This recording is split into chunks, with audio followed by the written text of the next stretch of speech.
The sign in front of Jake Key's home tells everyone who passes by that he's graduating, but it would take a lot more signs than this to tell you what it took for him to get there. I knew a lot of teachers there. Jacob Key, like most teens, was super excited to start his senior year in high school. The soon-to-be Sickles High grad was a part of the news team and loved playing baseball. But then, life threw him a curveball. Eventually, I noticed balance problems when I was pitching and stuff. So I noticed balance problems, and I told my parents, and my parents thought it was like a laziness issue or something like that. But I told them, no, something's wrong. That something wrong wasn't a case of the teens. His balance came along with slurred speech, so they took him to get an MRI and found a tumor on his right acoustic nerve.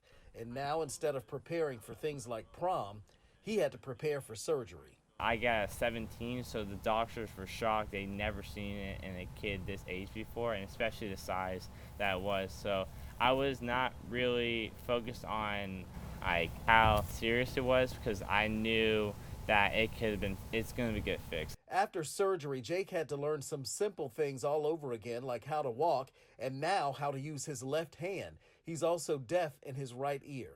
His struggle, near and dear to the Sickles High School family. He's been a part of them for as long as he can remember. His dad teaches there and is a coach. Surreal. It was completely surreal.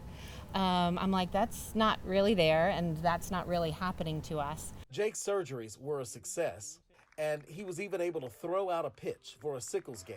His senior pictures taken literally 1 week after that surgery, and he spent every single day in February at Tampa General Hospital undergoing radiation and then leaving there, making it to school on time so he could keep up his studies. If there is a silver lining, I think it's taught him to appreciate life a little bit more. You know, I can tell he's he talked a little bit about his academics, and he was amazing this year.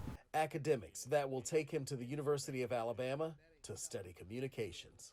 Jake is hoping that he'll be able to actually take part in a summer graduation when they actually do it in person, but really he's waiting to hear back from the University of Alabama to work with their athletics department, so he may not be here.